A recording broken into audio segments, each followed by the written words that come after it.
I never imagined I'd be packing up my office at Andover Tech on a gray Thursday morning in Seattle, staring down at a cardboard box filled with the last 4 years of my life. The sleek corner suite I had worked my way into, with missed holidays, sleepless product launches, and boardroom battles, now felt hollow, as if it belonged to someone else entirely. "You've got 30 minutes, Clara," said Benjamin Andover from the doorway, his umbrella dripping onto the polished floors. His tone was detached, almost smug, as he straightened his designer coat. "Danielle will be stepping in as VP of Strategy immediately." Danielle, my cousin. The same Danielle who didn't even finish college, who bounced between passion projects until 2 months ago when she suddenly decided tech was fun. She'd walked in with a title and a cornered desk, thanks to cozy ties with Ben's wife. I gently placed my awards into the box. Team Leader of the Year, Best Performing Division, and the plaque marking our $20.00 M-Series B milestone. Each one a silent witness to the hours, the sacrifices, the grind, tossed aside like they meant nothing. "Oh, and your badge?" Ben added, raising an eyebrow. "Security protocol. We can't take chances." I handed it over without hesitation, the corner of my mouth twitching. What he didn't know, what no one at Andover knew, was that I held the deed to the building through a quiet entity called Marlowe Ventures. A name borrowed from my grandmother. I was their landlord. "Of course," I said smoothly, "though I'd suggest someone look over the lease clause we discussed. Marlowe sent a notice yesterday." Ben waved it off.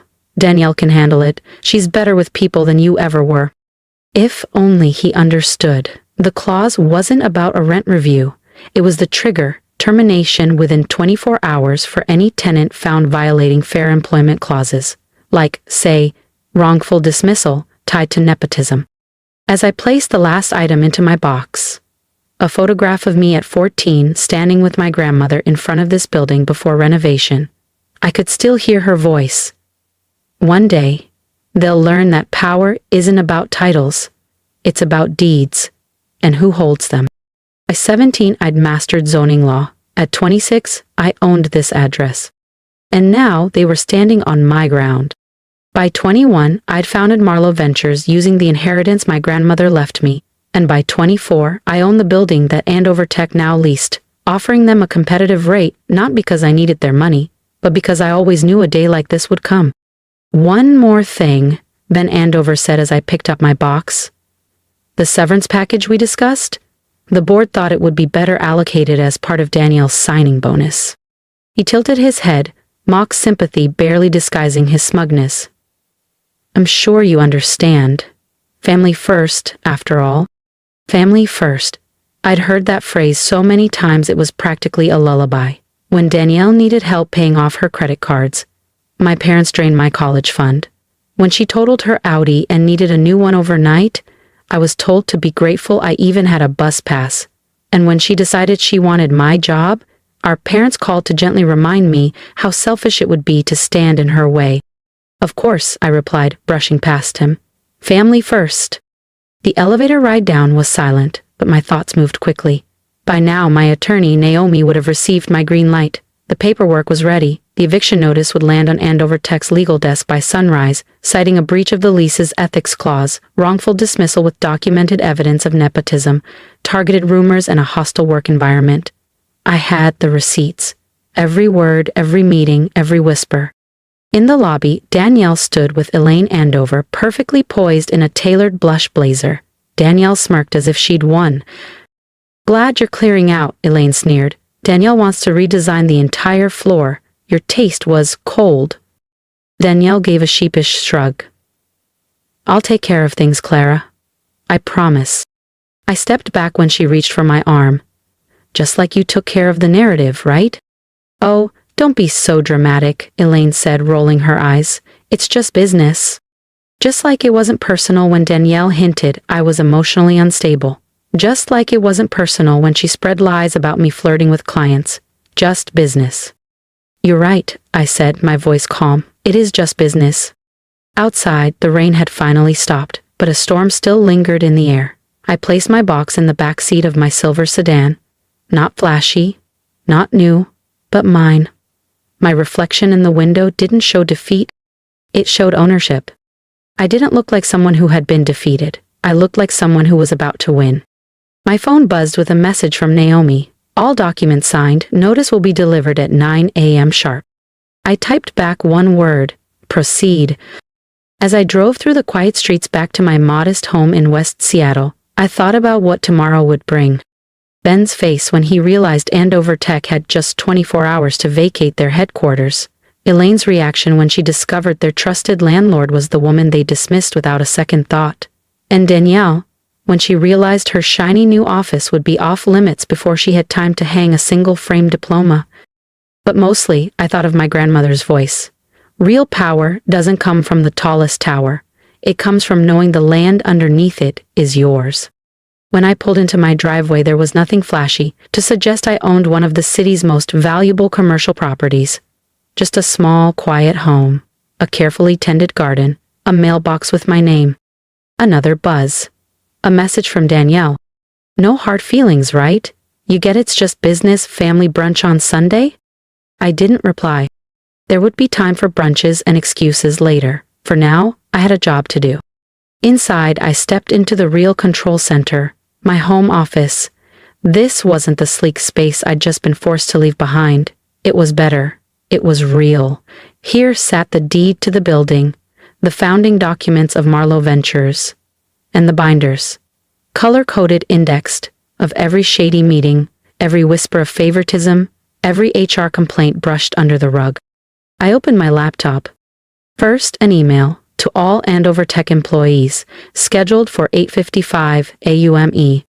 Please be advised that due to unforeseen circumstances, all staff are to work remotely until further notice. Building access will be suspended starting at 9:00 AM.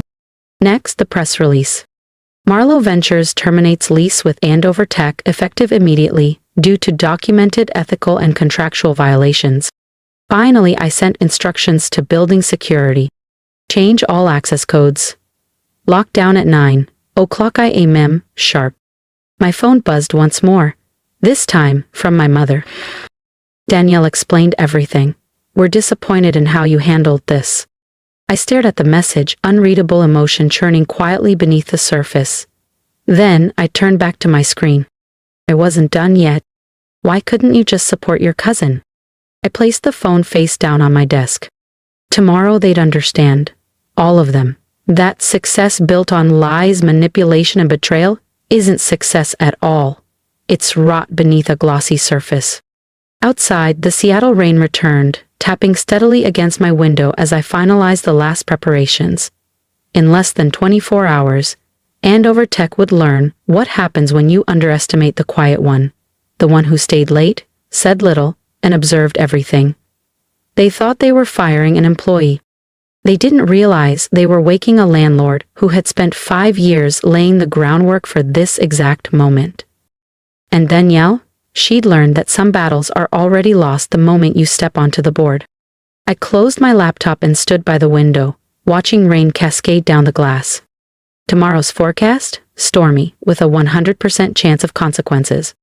At 8:30 AM sharp, I parked across from the Andover Tech building, coffee in hand, watching it all unfold. Employees poured in, chatting, laughing, unaware that their workplace was minutes away from lockdown. At 8:45, Ben Andover's sleek black Audi rolled in, followed by Danielle's shiny rose gold Tesla. Of course, a coordinated entrance. Her big day. At exactly 9:00 AM, my phone buzzed. A flurry of notifications. Access codes changed. Entrance sealed. Naomi on video. Eviction notice served to a very confused receptionist. From my car, I saw the ripple effect. Employees puzzled at the locked doors, security waving them back, groups forming, phones out. And then the crescendo. Ben stormed out, eviction notice in hand, his face dark with disbelief. He shouted into his phone, barking orders that no longer mattered. My phone rang. Ben, Andover. Straight to voicemail. Then again, Danielle. I watched her pacing near the front doors, lips tight, her designer heels slipping on the wet pavement. Declined. A third time, Elaine Andover, decline. Then came the text from Danielle. What did you do? I stepped out of my car, smoothed my jacket, and walked across the street. Heads turned, murmurs spread. Ben spotted me, eyes narrowing as recognition hit. You, he growled. Eviction notice crumpled in his fist. Marlowe Ventures. It's you. I smiled, voice calm. Good morning, Mr. Andover. I see you've received the notice regarding the lease termination, I said calmly. Ben held up the document, face flushed. This is outrageous. You can't just kick us out. We have rights. Actually, I said, pulling a thick folder from my briefcase, I can. I flipped to a highlighted section. Clause 9, subsection B of your lease agreement. Any breach of ethical corporate governance, including wrongful termination, nepotism, and workplace defamation, constitutes immediate grounds for lease termination. Would you like to review the documentation from my dismissal yesterday? Danielle stepped forward, the confidence draining from her face. This is revenge. You're just bitter I got your job. Took my job? I let out a dry laugh. Danielle, you didn't take anything. You colluded with Elaine to plant rumors about me. You fabricated complaints. You convinced my parents to guilt me into stepping aside. You pocketed my severance. I motioned toward the building behind them. And now? Now you've lost everything. No office, no title, no company address. Elaine elbowed her way through the crowd, her polished calm unraveling. Ben, say something. She can't do this. But Ben was already on his phone, likely with his legal team, and as I watched his expression sink with each word, I knew they were confirming what I already knew. The eviction was airtight, and Marlowe Ventures held every right to enforce it. 24 hours, I announced, my voice carrying over the murmuring crowd. That's how long Andover Tech has to vacate the building. Anything left behind will be treated as abandoned. Ben's voice cracked. You expect us to move an entire company in 24 hours?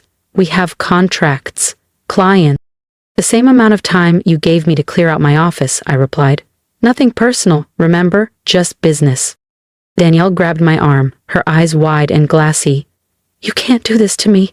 Clara, I'm your family. I gently removed her hand. Exactly, and you always said family first. So that's what I'm doing. I'm protecting my real family, Marlowe Ventures. Phones were out, people were recording. I didn't care. I had waited 5 years for this moment.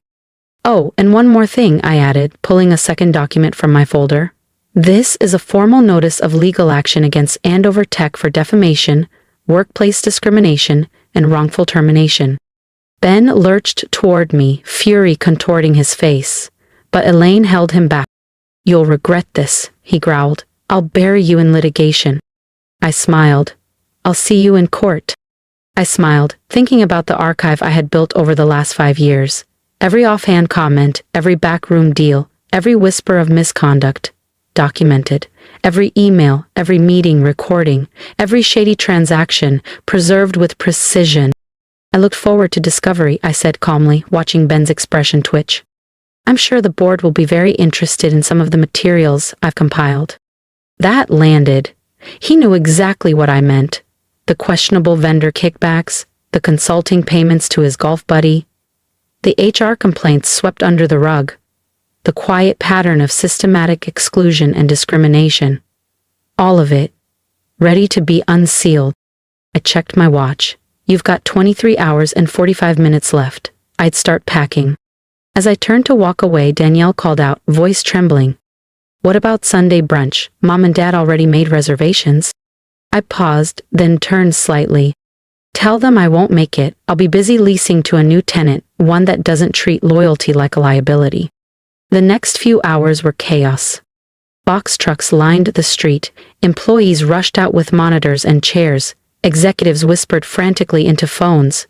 I watched the entire spectacle from Naomi's office across the street, where we were already receiving offers from new tenants. By midnight, Andover Tech was mostly cleared out. I returned to what had been my office. Danielle hadn't even taken down my framed vision board or the founder's quote of the month. I stood by the window watching Seattle's skyline glow in the night. My phone buzzed endlessly. From Mom, how could you betray your cousin like this? Dad, we didn't raise you to be vindictive. Danielle, you've destroyed everything. But one message made me pause and smile. It was from my grandmother, sent from my late grandfather's old number. He would be so proud. You're the only one who understood what real power looks like. The next morning, headlines exploded. Andover Tech evicted in corporate scandal. Family feud erupts into business blow-up. But my favorite? Marlowe Ventures steps into the spotlight, the quiet force behind Seattle's property boom. The article praised our strategic property acquisitions and long-term vision, naming the Andover building as just one piece of a much larger portfolio. A week later, I received a dinner invitation, not from my parents, but from my grandmother. When I arrived, she was already waiting, seated in her favorite chair, a spark in her eyes that said everything without a single word. Your grandfather kept a journal, my grandmother said, handing me a weathered leather notebook. He wrote about you often, said you were the only one who truly understood his lessons, about patience, and where real power lies. I opened it, instantly recognizing his neat, looping handwriting. My granddaughter asked me today why I invest in old buildings instead of new ones. I told her what my father told me. Real value isn't in what stands above the ground, but in owning the ground itself.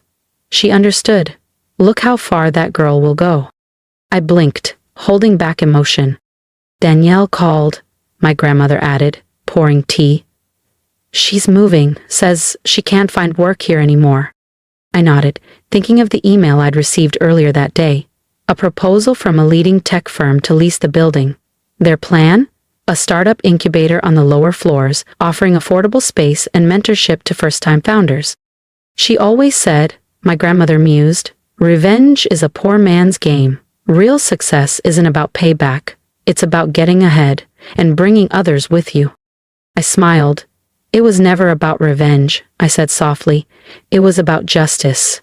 And now, it's about building something better. That night, as I drove home, I passed the building that had once carried the Andover Tech name. The sign was gone now, just clean glass, waiting for the future. My phone buzzed. A message from Danielle, her first in weeks that wasn't defensive or bitter. I get it now. What you built, what it took. I'm sorry I tried to take it from you. I never saw how hard you worked. I didn't reply right away. Some truths take time. Some apologies require more than words. But as I pulled into my driveway and stepped out beneath the cloudy Seattle sky, I thought again of my grandfather's words. True power isn't about having the biggest office. It's about owning the ground beneath their feet. And finally, they all understood. If you've made it this far, thank you. This isn't just a story about contracts and office buildings. It's a story about worth, and how sometimes the people closest to you are the ones who overlook it the most. I never set out to destroy anyone. I just stopped letting them destroy me. And if you've ever been dismissed, underestimated, or made to feel like your loyalty was a weakness, I hope my story reminded you that quiet strength is still strength. You don't have to shout to be powerful. You don't need revenge to win. You just need to know your worth and keep building, even when no one's watching. Now, I want to hear from you. Have you ever had to walk away from something or someone to protect your peace? Have you ever been pushed aside only to come back stronger? Share your experience in the comments. Let's talk about it. Because sometimes the most empowering thing we can do is speak the truth and remind others they're not alone. And if this story moved you, consider subscribing, not just to follow more stories like mine, but to stand with those who are quietly reclaiming their power, one bold decision at a time.